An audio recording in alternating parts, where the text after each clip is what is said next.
ನಮಸ್ಕಾರ ವೀಕ್ಷಕರೇ, ಜಾನಕಿ ಟಿವಿಯ ಸುದ್ದಿವಾಹಿನಿಗೆ ಸ್ವಾಗತ. ನಾನು ನಿಮ್ಮ ಎಂ ಮಹದೇವಸ್ವಾಮಿ. ಅಪೋಲೋ ಬಿಜಿಎಸ್ ಆಸ್ಪತ್ರೆಯಲ್ಲಿ ಮೈಸೂರಿನಲ್ಲಿ ಮೊದಲ ಬಾರಿಗೆ ಸಮಗ್ರ ರೋಬೋಟಿಕ್ ಶಸ್ತ್ರಚಿಕಿತ್ಸೆ ಪ್ರಾರಂಭವಾಗುತ್ತಿದ್ದು, ಇನ್ನು ಇದೇ ಸಂದರ್ಭದಲ್ಲಿ ಆಸ್ಪತ್ರೆಯ ವೈದ್ಯರು, ಸಿಬ್ಬಂದಿ ವರ್ಗದವರು ಉಪಸ್ಥಿತರಿದ್ದರು. ರೋಬೋಟಿಕ್ ಸರ್ಜರಿ ಬಗ್ಗೆ ಮಾತಾಡಲಿಕ್ಕೆ ಎಕ್ಸ್ಪರ್ಟ್ಸ್ ಇದ್ದಾರೆ. ನಾನು ವಿಶೇಷವಾಗಿ ಎರಡೇ ವಿಷಯ ಹೇಳ್ತೀನಿ. ಒಂದು, ಯಾವಾಗ ಟೆಕ್ನಾಲಜಿ ಅಪ್ಡೇಟ್ ಅನ್ನೋದಿರ್ಬೋದು ಅಥವಾ ಹೈಯೆಸ್ಟ್ ಅಥವಾ ಅತ್ಯಾಧುನಿಕ ಟೆಕ್ನಾಲಜಿಯನ್ನು ನಾವು ಯಾವಾಗ ಇಂಟ್ರೊಡ್ಯೂಸ್ ಮಾಡಬೇಕು, ನಾವು ಯಾವತ್ತಿಗೂ ನಮ್ಮ ಪ್ರಯತ್ನ ಮುಂದೆ ಇರ್ತದೆ. ಆ ಒಂದು ಪ್ರಯತ್ನದಲ್ಲಿ ಇವತ್ತು ಸಹ ನಾವು ಮೈಸೂರಿನಲ್ಲಿ ರೋಬೋಟಿಕ್ ಪ್ರೋಗ್ರಾಮ್, ಇದೇನು ಫಸ್ಟ್ ಟೈಮ್ ಅಲ್ಲ, ಇದಕ್ಕೆ ಮುಂಚಿನ ರೋಬೋಟಿಕ್ ಪ್ರೋಗ್ರಾಮ್ ಮೈಸೂರಲ್ಲಿ ಸ್ಟಾರ್ಟ್ ಆಗಿದೆ. ಆರ್ಥೋಪೆಡಿಕ್ ರೋಬೋಟಿಕ್ ಪ್ರೋಗ್ರಾಮ್ ಸ್ಟಾರ್ಟ್ ಆಗಿದೆ. ಹಾಗೂ ಬೇರೆ ಇನ್ನೊಂದು ಆಸ್ಪತ್ರೆಯವರು ಆಂಕಾಲಜಿ ಸರ್ಜರಿಗೆ ರೋಬೋಟಿಕ್ ಪ್ರೋಗ್ರಾಮ್ ಸ್ಟಾರ್ಟ್ ಮಾಡಿದ್ದಾರೆ. ಆದರೆ ಒಂದೇ ಆಸ್ಪತ್ರೆಯಲ್ಲಿ ಕಾಂಪ್ರಿಹೆನ್ಸಿವ್ ಸಮಗ್ರ ಏನು ಅತ್ಯಾಧುನಿಕ ಮೋಸ್ಟ್ ಅಡ್ವಾನ್ಸ್ಡ್ ರೋಬೋಟಿಕ್ ಟೆಕ್ನಾಲಜಿನ ಯೂಸ್ ಮಾಡಿಕೊಂಡು ಲಾಂಚ್ ಮಾಡ್ತಾ ಇರೋದು, ಪ್ರೋಗ್ರಾಮ್ ಅವೈಲೇಬಲ್ ಮಾಡ್ತಾ ಇರೋದು ನಮ್ಮ ಅಪೋಲೋ ಬಿಜಿಎಸ್ ಆಸ್ಪತ್ರೆ. ಅದರಲ್ಲೂ ಈ ಸಾಫ್ಟ್ ಟಿಶ್ಯೂ ಅಂತ ಏನು ಹೇಳ್ತೀವಿ, ಡಾವಿನ್ಸಿ ಏನು XI most advance robotic surgery program ಇದೆ. ಅದು ಕೇವಲ ಆಂಕಾಲಜಿ ಅಲ್ಲ, gastro surgery, general surgery, gynaecology, urology ಮತ್ತೆ ಜನರಲ್ ಸರ್ಜರಿ, ಇದೆಲ್ಲ ಕಾರ್ಯಕ್ರಮ, ಇದೆಲ್ಲ ಸ್ಪೆಷಾಲಿಟಿಗೂ ಅದನ್ನ ಅನ್ವಯಿಸಬಹುದು. ಅದರಲ್ಲಿ ಆ ಒಂದು ಸ್ಪೆಷಾಲಿಟಿಲಿ ಫಸ್ಟ್ ಟೈಮ್ ಲಾಂಚ್ ಆಗ್ತಾ ಇದೆ. ಬೇರೆ ಆರ್ಥೋಪೆಡಿಕ್ ಅಲ್ಲೂ ಸಹ ನಾನು ಮುಂಚೆ ಹೇಳಿದಾಗಲೇ ಇದೆ, ಬಟ್ ಇದು ಅಪ್ಗ್ರೇಡೆಡ್ ವರ್ಷನ್ ಆಗಿರೋದ್ರಿಂದ ಒಂದೇ ಆಸ್ಪತ್ರೆಯಲ್ಲಿ under one umbrella comprehensive and most advanced robotic ಪ್ರೋಗ್ರಾಮ್ನ ನಾವು ಫಸ್ಟ್ ಟೈಮ್ ಲಾಂಚ್ ಮಾಡ್ತಾ ಇದ್ದೀವಿ. ಈ ಕಾರ್ಯಕ್ರಮಕ್ಕೆ ನಿಮ್ಮೆಲ್ಲರಿಗೂ ಮತ್ತೊಮ್ಮೆ ನಾನು ಒಂದು ಸುಸ್ವಾಗತ ಕೊಡ್ತೇನೆ. ಜೊತೆಗೆ ನಮ್ಮ ಎಲ್ಲ ಎಕ್ಸ್ಪರ್ಟ್ಸ್ ಇದ್ದಾರೆ. ಅವರ ಸಬ್ಜೆಕ್ಟ್ ಏನಿದೆ, ಅವರ ಸ್ಪೆಷಾಲಿಟಿಗೆ ನಿಮ್ಮ ಏನೇನು ಡೌಟ್ ಇರುತ್ತೆ ಅದು ಡೀಟೇಲ್ ಆಗಿ ಹೇಳ್ಕೊಡ್ತಾರೆ. ತಾವೆಲ್ಲರಿಗೂ ಇಲ್ಲಿಗೆ ಬಂದಿದ್ದಕ್ಕೆ ತುಂಬ. ಸೂತ್ರಧಾರಿಯಾಗಿದ್ರೆ ರೋಬೋಟ್ ಪಾತ್ರಧಾರಿಯಾಗಿರುತ್ತೆ. ಇದ್ರ ಬಗ್ಗೆ ಹೆಚ್ಚಿನ ಮಾಹಿತಿಯನ್ನ ನೀಡಬೇಕು ಅಂತ ಸಾಫ್ಟ್ ಟಿಶ್ಯೂ ರೋಬೋಟಿಕ್ ಸರ್ಜರಿ ತರಬೇತುದಾರರಾದ ಮತ್ತು ಸರ್ಜಿಕಲ್ ಗ್ಯಾಸ್ಟ್ರೋಎಂಟ್ರಾಲಜಿಸ್ಟ್ ಆದಂತಹ ಡಾಕ್ಟರ್ ನೈಋತ್ಯ ಸರ್ ಅವರನ್ನ ನಾನು ಕೇಳ್ಕೊತಾ ಇದ್ದೀನಿ. ವತಿಯಿಂದ ಕಾಂಪ್ರಹೆನ್ಸಿವ್ ರೋಬೋಟಿಕ್ ಸರ್ಜರಿ ಪ್ರೋಗ್ರಾಮ್ ಮತ್ತು ಇನಾಗ್ರೇಷನ್ಗೆ ಮಾಧ್ಯಮ ಮಿತ್ರರಾದ ನಮ್ಮೆಲ್ಲರಿಗೂ ಸ್ವಾಗತ. ಮೊದಲನೇದಾಗಿ ನಾನು ಏನು ಹೇಳಲಿಕ್ಕೆ ಇಷ್ಟಪಡ್ತೀನಿ ಅಂದರೆ, ಮೈಸೂರು ಇವತ್ತಿಂದಲ್ಲ, ಆಲ್ಮೋಸ್ಟ್ ಒಂದು 200 ವರ್ಷದಿಂದನೂ ಜಿಯೋಗ್ರಫಿಕಲಿ ತುಂಬ ಪ್ರಾಮುಖ್ಯ ಇದ್ದಂಥ ಊರು. ಇಲ್ಲಿ ಮಹಾರಾಜರು ನೆಲೆಸಿರುವ ನಾಡು, ಮಹಾರಾಜರು ಕಟ್ಟಿರುವ ನಾಡು. ಇನ್ಫ್ಯಾಕ್ಟ್ ಮೈಸೂರಲ್ಲಿ ಪ್ರಥಮವಾಗಿ ಹೈಡಲ್ ಪವರ್ ಪ್ರಾಜೆಕ್ಟ್ ಶುರುವಾಗಿತ್ತು ಮೈಸೂರು ರಾಜ್ಯದಲ್ಲಿ. ಮೈಸೂರಲ್ಲಿ ಪ್ರಥಮವಾಗಿ Mysuru soaps and sandal oil ಶುರುವಾಗಿತ್ತು. ಹಾಗೆ ಎಲ್ಲದರಲ್ಲೂ ಮೈಸೂರು ಪ್ರಥಮ ಸ್ಥಾನದಲ್ಲಿದ್ದು ಇವತ್ತು ರೋಬೋಟಿಕ್ ಸರ್ಜರಿನಲ್ಲಿ ಆಲ್ಮೋಸ್ಟ್ ದ್ವಿತೀಯ ಸ್ಥಾನಕ್ಕೆ ಬಂದಿದೆ. ಇದು ಯಾಕೆ ಅಂತ, ಇದು ನಮ್ಮ 2000ರಲ್ಲಿ ಅಪೋಲೋ ಹಾಸ್ಪಿಟಲ್ ಶುರುವಾದಾಗ್ಲಿಂದನೂ ನಾವು ಹೆಲ್ತ್ ಕೇರ್ ನಲ್ಲಿ ಆದಷ್ಟು ಅಡ್ವಾನ್ಸ್ಮೆಂಟ್ಸ್ನ ತಂದಿದ್ವಿ. ಆದರೆ ಬ್ಯಾಂಗ್ಳೂರು ತುಂಬ ರಭಸವಾಗಿ ಬೆಳೆದು ಎಲ್ಲ ಟೆಕ್ನಾಲಜಿ ಬ್ಯಾಂಗ್ಳೂರು ಕಡೆಗೆ ಸೀಮಿತ ಆಗೋಗಿತ್ತು. ಈ ಪ್ರಾಂತ್ಯದ ಜನರು ಸಾಮಾನ್ಯವಾಗಿ higher surgeries or technologically advance ಸರ್ಜರೀಸ್ಗೆ ಬೆಂಗಳೂರು ಹತ್ತಿರ ಇರೋದ್ರಿಂದ ಆದಷ್ಟು ಬೆಂಗಳೂರಿಗೆ ಹೋಗ್ಲಿಕ್ಕೆ ಇಷ್ಟಪಡ್ತಿದ್ರು. ಈಗ ಭರತೀಶ್ ಅವರು ಮತ್ತೆ ನಾವೆಲ್ಲ ಕಲ್ಪನೆ ಮಾಡಿಕೊಂಡು ಸರ್ಜಿಕಲ್ ರೋಬೋಟ್ ಮತ್ತೆ ಆರ್ಥೋಪೆಡಿಕ್ ರೋಬೋಟ್ ಬರಬೇಕು ಅಪೋಲೋ ಹಾಸ್ಪಿಟಲ್ಗೆ, ಅದರಿಂದ ನಾವು ಇಲ್ಲಿ ಜನಕ್ಕೆ ನಾವು ಸೇವೆ ಸಲ್ಲಿಸಬೇಕು ಅಂತ ತುಂಬಾ ದಿವಸದ ಆಲೋಚನೆ ಇವತ್ತು ಒಂದು ನೆನಸಾಗಿದೆ. ಏನಂತ ಅಂದ್ರೆ, ಇದು ಸರ್ಜಿಕಲ್ ರೋಬೋಟ್ ಅಂದ್ರೆ ಏನು ಅಂದ್ರೆ, ಬೇಸಿಕಲಿ ನಮ್ಮಲ್ಲಿ ಈಗ ಅಪೋಲೋ ಹಾಸ್ಪಿಟಲ್ ನಲ್ಲಿ 2 ತರ ಸರ್ಜಿಕಲ್ ರೋಬೋಟ್ ಶುರು ಮಾಡ್ತಿದ್ವಿ. ಒಂದು ಆರ್ಥೋಪೆಡಿಕ್ ರೋಬೋಟ್. ಆರ್ಥೋಪೆಡಿಕ್ ರೋಬೋಟ್ ಅದು ಸ್ಟ್ರೈಕರ್ದು ಮಾಕ್ರೋ ಅಂತ. ಅದರಲ್ಲಿ primarily it is use for joint replacement surgeries. ಸಾಮಾನ್ಯವಾಗಿ ಬೇರೆ ಕಡೆ ನ್ಯಾವಿಗೇಷನ್ ಸಿಸ್ಟಮ್ ನ ರೋಬೋಟ್ ಅಂತ ಪ್ರಮೋಟ್ ಮಾಡ್ತಾ ಇದ್ದಾರೆ, but this is a true robotic system.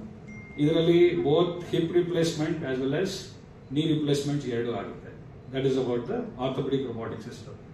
Surgical robotic system, which is a soft tissue robot, I would like to put it on record that the Da Vinci XI system is the most advanced robotic system available in the city of Mysore. This is the latest generation robotic system which is available. The history of Da Vinci is little interesting. Almost 1990s ನಲ್ಲಿ US military ಅವರು ಟೆಕ್ನಾಲಜಿನ ಕಂಡುಹಿಡಿದಿದ್ದಾರೆ. ಯಾಕಂದ್ರೆ ಅವರು war zone ನಲ್ಲಿ surgeons ಹೋಗ್ಲಿಕ್ಕೆ ಆಗ್ತಿರಲಿಲ್ಲ. ಅದಕ್ಕೆ ಅಲ್ಲಿ ಏನಾದರೂ ಗಾಯಗೊಂಡ ಯೋಧರಿಗೆ ಚಿಕಿತ್ಸೆ ಕೊಡ್ಲಿಕ್ಕೆ ಅಂದ್ಬಿಟ್ಟು ಕಂಡುಹಿಡಿದಿದ್ದ ಟೆಕ್ನಾಲಜಿ. ಅದನ್ನ ಕನ್ಸ್ಯೂಮರ್ ಅಂದ್ರೆ ಪೇಷಂಟ್ ಕೇರಿಗೆ ಆಲ್ಮೋಸ್ಟ್ 2000 ಇಸ್ವಿನಲ್ಲಿ US ನಲ್ಲಿ ಪ್ರಾರಂಭ ಆಗಿ ಈಗ 2025 ಇಸ್ವಿನಲ್ಲಿ ಮೈಸೂರಿಗೆ ಬರ್ತಾ ಇದೆ. ಅಂಡ್ ಮೈಸೂರಲ್ಲಿ this is the most advanced surgical robot that is available. So da Vinci robot ನಲ್ಲಿ ಸಾಫ್ಟ್ ಟಿಶ್ಯೂಗೆ ಸಂಬಂಧಪಟ್ಟಂಗೆ ಹಲವಾರು ಉಪಯೋಗಗಳಿದೆ. ಪ್ರಮುಖವಾಗಿ ಏನಂತ ಅಂದ್ರೆ, ನಾನು ಸರ್ಜಿಕಲ್ ಗ್ಯಾಸ್ಟ್ರೋಂಟ್ರಾಲಜಿಸ್ಟ್ ಮತ್ತೆ ಜಠರ, ಲಿವರ್, ಪ್ಯಾಂಕ್ರಿಯಾಸ್ ಸಂಬಂಧಪಟ್ಟ ಕ್ಯಾನ್ಸರ್ ತಜ್ಞ. ಸೊ ಇದು ನನ್ನ ಹುದ್ದೆಗೆ ಸಂಬಂಧಪಟ್ಟ ಆಪರೇಷನ್ಗಳು ಮಾಡಲಿಕ್ಕೆ ಅನುಕೂಲ ಮಾಡುತ್ತೆ. ಹಾಗೆಯೇ ಇಲ್ಲಿ ವೇದಿಕೆ ಮೇಲೆ ಹಲವಾರು ವೈದ್ಯರು ಉಪಸ್ಥಿತರಿದ್ದಾರೆ. ಅದರಲ್ಲಿ ಡಾಕ್ಟರ್ ಸಾಗರ್ ಆ ಕಡೆ. ಡಾಕ್ಟರ್ ಸಾಗರ್ ಅವರು ಲಿವರ್ ಟ್ರಾನ್ಸ್ಪ್ಲಾಂಟ್ ಸರ್ಜನ್.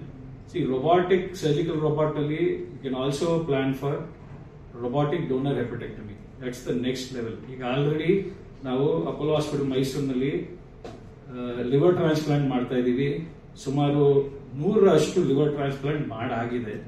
ಈಗ ರೋಬೋಟ್ ಬರೋದ್ರಿಂದ ನಾವು ಡೋನರ್ ಹೆಪಟೆಕ್ಟಮಿ ಅಂದ್ರೆ ಲಿವರ್ನ ಕಸಿ ಮಾಡೋ ಆಪರೇಷನ್ ನಲ್ಲಿ ಅದನ್ನ ವ್ಯಕ್ತಿಯಿಂದ ತಗೊಳ್ಳೋ ಒಂದು ಪ್ರಯೋಗನ ನಾವು ರೋಬೋಟ್ ಮೂಲಕ ಉಪಯೋಗ ಪಡ್ಕೋಬಹುದು.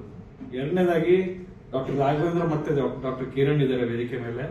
ಅವರಿಬ್ರು ಯೂರಾಲಜಿಸ್ಟ್.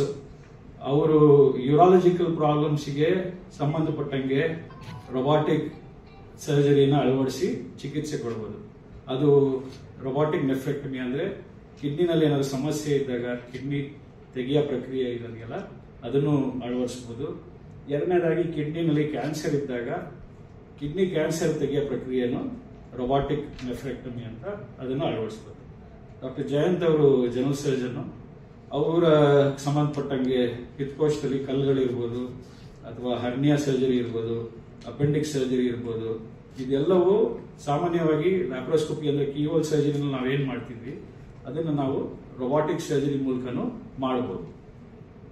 ಮತ್ತೆ ಜಿತೇನ್ ಮತ್ತೆ ಡಾಕ್ಟರ್ ಜಯವರ್ಧನ್ ಮತ್ತೆ ಶ್ರೇಯಸ್ ಅವರು ಆರ್ಥೋಪೆಡಿಕ್ ಸರ್ಜನ್ಸ್. ಅದಕ್ಕೆ ಸಂಬಂಧಪಟ್ಟಂಗೆ ಅವರೇ ಮಾತಾಡ್ತಾರೆ. ಡಾಕ್ಟರ್ ರಶ್ಮಿ ಮತ್ತೆ ಡಾಕ್ಟರ್ ವನಿತಾ ಅವರಿಬ್ರು ಸೀನಿಯರ್ ಗೈನಕಾಲಜಿಸ್ಟ್. ಈಗಾಗಲೇ ಅವರು ಕೀಹೋಲ್ ಸರ್ಜರಿ ಮೂಲಕ ಗರ್ಭಕೋಶದ ಸಂಬಂಧಪಟ್ಟ ಕಾಯಿಲೆಗಳಿರ್ಬೋದು ಅಥವಾ ಅಂಡಾಶಯ ಸಂಬಂಧಪಟ್ಟ ಕಾಯಿಲೆಗಳಿರ್ಬೋದು ಅದಕ್ಕೆ ಚಿಕಿತ್ಸೆ ಕೊಡ್ತಿದ್ರು. ಈಗ ರೋಬೋಟಿಕ್ ಹಿಸ್ಟೆಕ್ಟಮಿ ಇರ್ಬೋದು ಅಥವಾ ರೋಬೋಟಿಕ್ ಓವೇರಿಯನ್ ಸಿಸ್ಟೆಕ್ಟಮಿ ಇರ್ಬೋದು ಅದಕ್ಕೆ ಸಂಬಂಧಪಟ್ಟಂಗೆ ಅವರು ಚಿಕಿತ್ಸೆ ಕೊಡುವಂತ ನಿಟ್ಟಿನಲ್ಲಿ ಆಲೋಚನೆ ಮಾಡಬೇಕಾಗುತ್ತೆ.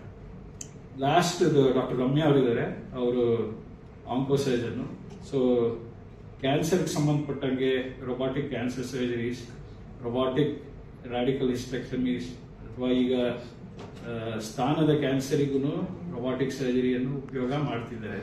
ಅದರದ್ದು ಎಲ್ಲ ಪ್ರಯೋಗಗಳು ಮಾಡಿ ಇದು ಎಲ್ಲದರಿಂದ ಎರಡು ಇಂಪಾರ್ಟೆಂಟ್ ವಿಷಯಗಳಂತಂದ್ರೆ, ಒಂದು ಪ್ರಿಸಿಷನ್ ಅಂದ್ರೆ ನಾವು ಏನು ಆಪರೇಷನ್ ಮಾಡಬೇಕು ಅಂತ ಅನ್ಕೋತೀವಿ ಅದು ತುಂಬಾ ನಿಖರವಾಗಿ, ತುಂಬಾ ಸೊಫಿಸ್ಟಿಕೇಟೆಡ್ ಆಗಿ, ತುಂಬಾ ಪ್ರಿಸೈಸ್ ಆಗಿ ಮಾಡಬಹುದು ರೋಬೋಟ್ ನಲ್ಲಿ.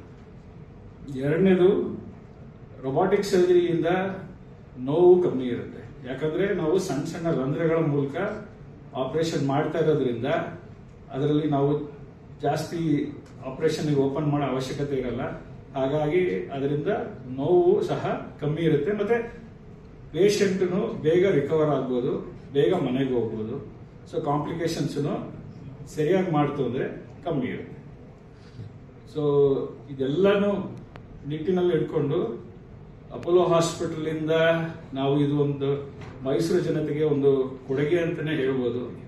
ಯಾಕಂದ್ರೆ ಇಷ್ಟು ವೈವಿಧ್ಯಮಯವಾದ ವೈದ್ಯಕೀಯ ತಂಡ ರೋಬೋಟಿಕ್ ಸರ್ಜರಿನಲ್ಲಿ ಪ್ರಾಬಬ್ಲಿ ಈ ರೀಜನ್ ನಲ್ಲಿ this the first and only hospital which will be offering this care. I would like to thank. It is already being used. So ಅದರಿಂದ ನಾವು ದ ಬೆಸ್ಟ್ ಏನಿದೆ ವರ್ಲ್ಡ್ ಅದನ್ನೇ ಕೊಂಡ್ಕೊಂಡಿದೀವಿ. ಎರಡನೇದು ಇದರಿಂದ ಏನ್ ಬೆನಿಫಿಟ್, ಯಾರು ಬೆನಿಫಿಟ್ ಆಗುತ್ತೆ ಅಂತ. ಇದು ಜನರಲಿ ಯಾವುದೇ ಆಸ್ಟಿಯೋಆರ್ಥ್ರೈಟಿಸ್ ಇರೋರಿಗೆ ಹಿಪ್ ಅಥವಾ ನೀ ಸರ್ಜರಿಗೆ ಇದನ್ನ ಯೂಸ್ ಮಾಡಬಹುದು. ಬಟ್ ಇನ್ ಅಡ್ವಾನ್ಸ್ಡ್ ಏನಾದ್ರು ಬೋನ್ ಲಾಸ್ ಇದ್ದಾಗ ಅಥವಾ ನೀವು ನೋಡಿದ್ದೀರಾ ಸುಮಾರು ಜನರು ಮಂಡಿ ಬಗ್ಗೆ ಇರುತ್ತೆ ಅಥವಾ ಅವರು ಬೋಲೆಕ್ಸ್ ಅಂತ ಹೇಳಿದ್ರು ಆ ತರ ಡಿಫಾರ್ಮಿಟಿ ನಡೆದಾಗ ಇದು ನಮ್ಗೆ ಪ್ರಿಸಿಷನ್ ಕೊಡುತ್ತೆ, ಬೋನ್ ಲಾಸ್ ನ ಕಮ್ಮಿ ಮಾಡುತ್ತೆ ಅಥವಾ ಬೋನ್ ಕಟ್ ಮಾಡೋದನ್ನ ಕಮ್ಮಿ ಮಾಡುತ್ತೆ. ಎರಡನೇದು ಇದ್ರಲ್ಲಿ ನಾವು ಇನ್ಸಿಷನ್ ಕೂಡ ಚಿಕ್ಕದರಲ್ಲೇ ಮಾಡಬಹುದು, ಅಂದ್ರೆ ಮಿನಿಮಲ್ ಇನ್ವೇಸಿವ್ ಸರ್ಜರೀಸ್ ಇದ್ರಲ್ಲಿ ಮಾಡಬಹುದು. ಮತ್ತೆ ಮುಂಚೆ ನಾವು ಈಗ ಇದನ್ನ ಹೇಗೆ ಯೂಸ್ ಮಾಡ್ತೀವಿ ಅಂದ್ರೆ ಫಸ್ಟ್ ಇದನ್ನ ನಾವು CT ಸ್ಕ್ಯಾನ್ ಅಂತ ಒಂದು ಮಾಡ್ತೀವಿ. ಸೊ ಆ ಪೇಷಂಟ್ ನಮ್ಗೆ ಮುಂಚೆನೆ ಆ ಬೋನ್ ಏನ್ ಸೈಜ್ ಇದೆ ಅಂತ ಒಂದು ಐಡಿಯಾ ಇರುತ್ತೆ. ಇವಾಗ ಇದೇ ಸರ್ಜರಿ ಮಾಡ್ಬೇಕಂದ್ರೆ ನೀ ರಿಪ್ಲೇಸ್ಮೆಂಟ್ ಮಾತ್ರ ಒಂದು 50ಕ್ಕಿಂತ ಜಾಸ್ತಿ ಇದು ತರಬೇಕು, ಇಂಪ್ಲಾಂಟ್ಸ್ ತರಬೇಕು. ಯಾಕಂದ್ರೆ ಆನ್ ಟೇಬಲ್ ಡಿಸೈಡ್ ಮಾಡ್ತಾ ಇದ್ವಿ ಏನ್ ಸೈಜ್ ಯೂಸ್ ಆಗುತ್ತೆ ಇದಕ್ಕೆ ಪೇಷಂಟ್ಗೆ ಅಂತ. ಬಟ್ ಈಗ ಇದರಿಂದ ಈ CT ಬೇಸ್ಡ್ ಸಿಸ್ಟಮ್ ಇಂದ ನಾವು ಮುಂಚೆನೆ ಪ್ರೀ ಆಪೇ ನಾವು ಡಿಸೈಡ್ ಮಾಡಬಹುದು ಯಾವ ಇಂಪ್ಲಾಂಟ್ ಯೂಸ್ ಮಾಡ್ತೀವಿ ಪೇಷಂಟ್ಗೆ. ಸೊ ಇನ್ವೆಂಟ್ರಿ ಕಮ್ಮಿ ಆಗುತ್ತೆ, ಬ್ಲಡ್ ಲಾಸ್ ಕಮ್ಮಿ ಇರುತ್ತೆ, ಸರ್ಜಿಕಲ್ ಟೈಮ್ಸ್ ಬೇಗ ಸೇವ್ ಆಗುತ್ತೆ ನಮ್ಗೆ ಇದರಿಂದ. ಅಂಡ್ ಅವ್ರು ಹೇಳ್ದಂಗೆ ಮುಂಚೆ Bangalore most of the patients robotic surgery ತಕ್ಷಣ ಬ್ಯಾಂಗ್ಳೂರ್ ಹೋಗ್ತಾ ಇದ್ರು ಮೈಸೂರಿಂದ. ಈಗ ಐ ಫೀಲ್ ಅದನ್ನ ಕಮ್ಮಿ ಮಾಡಬಹುದು. ಇಲ್ಲೇನೆ ಈ ಫೆಸಿಲಿಟಿ ಕೊಟ್ಕೊಂಡು ನಾವು ನಮ್ಮ ಪೇಷಂಟ್ಸ್ ನ ಇಲ್ಲೇ ನಾವು ರಿಟೈನ್ ಮಾಡಿ ಅವ್ರಿಗೆ ಬ್ಯಾಂಗ್ಳೂರ್ ಹೋಗಿ ಅಲ್ಲಿ ಮಾಡಿಸ್ಕೊಂಡ್ ಬರೋ ತೊಂದ್ರೆನೂ ಕಮ್ಮಿ ಮಾಡ್ಕೋಬಹುದು.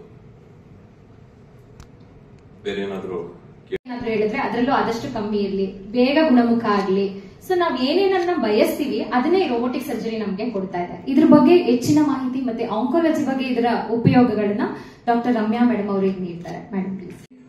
ಯೂಸರ್ ಫ್ರೆಂಡ್ಲಿ ಅಲ್ವಾ, ಅದರ ಮುಖಾಂತರ ನಾವು ಯೂಸ್ ಮಾಡೋದಕ್ಕೆ ಈಸಿ ಆಗುತ್ತೆ, ಅದೇ ತರ ಅದರಿಂದ ಬರುವಂತ ಪ್ರತಿಫಲ ಈಸಿ ಆಗುತ್ತೆ.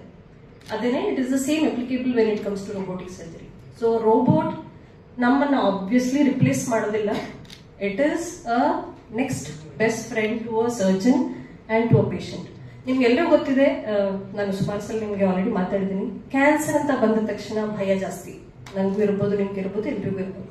ಸೊ ಕ್ಯಾನ್ಸರ್ ಸರ್ಜರಿ ಅದು ಯಾವುದೇ ಭಾಗದಲ್ಲಿರಲಿ almost one of the most ಕ್ಲಿಷ್ಟಕರವಾದ ಆಪರೇಷನ್. ಯಾಕೆಂದ್ರೆ ಕ್ಯಾನ್ಸರ್ ಅಂತ ಬಂದಾಗ ಇದರಲ್ಲಿ ಆ ಗಂಟು ಅಥವಾ ಭಾಗ ತೆಗೆಯೋದು ಇಂಪಾರ್ಟೆಂಟ್ ಅಲ್ಲ, ಅದ್ರ ಸುತ್ತಮುತ್ತಲಿನ ನಾರ್ಮಲ್ ಟಿಶ್ಯೂನ ತೆಗಿಬೇಕು. ಸುತ್ತಮುತ್ತಲಿನ ನಾರ್ಮಲ್ ಟಿಶ್ಯೂ ತೆಗೆದಾಗ ಮನುಷ್ಯನ ದೇಹಕ್ಕೆ ಆಗುವಂತಹ ತೊಂದರೆಗಳೇನಿದೆ ಅದು ಜಾಸ್ತಿ ಇರುತ್ತೆ, ಅದಕ್ಕೆ ನಾವು ಕಾಂಪ್ಲಿಕೇಶನ್ ಅಂತ ಹೇಳ್ತೀವಿ.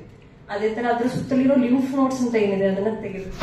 ಸೊ ಇಂತಹ ಸಂದರ್ಭದಲ್ಲಿ ನಮ್ಗೆ ಅಗತ್ಯವಾದ ನರ ಅಥವಾ ಅಗತ್ಯವಾದ ರಕ್ತನಾಳಕ್ಕೆ ಡ್ಯಾಮೇಜ್ ಅದು ತುಂಬಾ ಜಾಸ್ತಿ ಆಗುತ್ತೆ.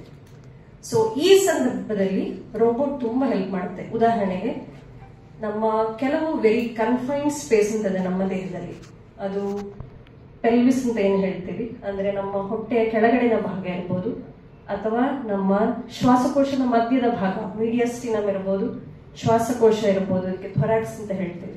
So all these 2-3 places are very very complex, very very small places.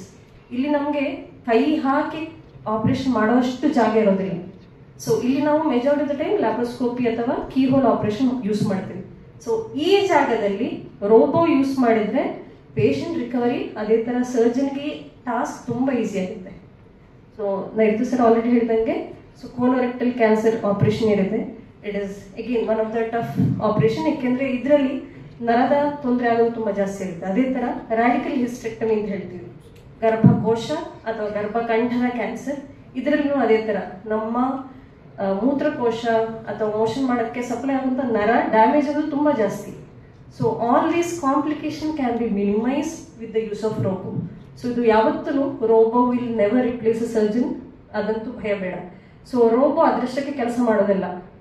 Robo ಹಿಂದ್ಗಡೆ ಕೂತ್ಕೊಂಡು ನಾವು ಕನ್ಸೋಲ್ ಅಂತ ಏನ್ ಹೇಳ್ತೀವಿ ಅಂದ್ರೆ ಇದೇ ತರ ಇರುತ್ತೆ. So surgeon is the one who will be holding or who will be moving the robotic arms. So ಅದರ ಬಗ್ಗೆ ಭಯ ಬೇಡ. ನಿಖರತೆ will be obviously the maximum. ಅದೇ ತರ ಪ್ರಿಸಿಷನ್ ತುಂಬಾ ಚೆನ್ನಾಗಿರುತ್ತೆ, ಕ್ಲಾರಿಟಿ ಅಥವಾ ವಿಷನ್ ವ್ಯೂ ತುಂಬಾ ಚೆನ್ನಾಗಿರುತ್ತೆ. ವೆರಿ ಇಂಪಾರ್ಟೆಂಟ್ ರೋಬೋಟಿಕ್ ಏನಕ್ಕೆ ಲ್ಯಾಪ್ರೋಸ್ಕೋಪಿಕ್ ಅಂತ ಸುಪೀರಿಯರ್ ಅಂದ್ರೆ, ರೋಬೋ ಅಲ್ಲಿ ರಿಸ್ಟ್ ಅಂತ ಇರುತ್ತೆ, ನಮ್ಮ ಕೈಯಲ್ಲಿ ಏನ್ ನಮ್ಮ ರಿಸ್ಟ್ ಇದೆ ಅನ್ನೋ, ಅದೇ ತರ ಅದರ joint movement is almost 360 degree. So ಅದರ ಮೂವ್ಮೆಂಟ್ ಯಾವ ಜಾಗಕ್ಕೆ ರೀಚ್ ಆಗಬೇಕು ಅಲ್ಲಿ ರೀಚ್ ಆಗಿ ಅಲ್ಲಿ ಡಿಸೆಕ್ಷನ್ ಮಾಡೋದು ತುಂಬಾ ಹೆಲ್ಪ್ ಆಗುತ್ತೆ. So patient recovery fast, patient hospitalisation ಕಡಿಮೆ, ಅದೇ ತರ quality of patient is going to be very very good. So ಇದು ನಿಮ್ಮ ಮುಖಾಂತರ, ನಮ್ಮ ಅಪೋಲೋ ಆಸ್ಪತ್ರೆ ವತಿಯಿಂದ ನಿಮ್ಮ ಮುಖಾಂತರ ನಮ್ಮ ಈ ಜಾಗದ ಜನತೆಗೆ ರೀಚ್ ಆದರೆ patient and we will also get benefited to the Max.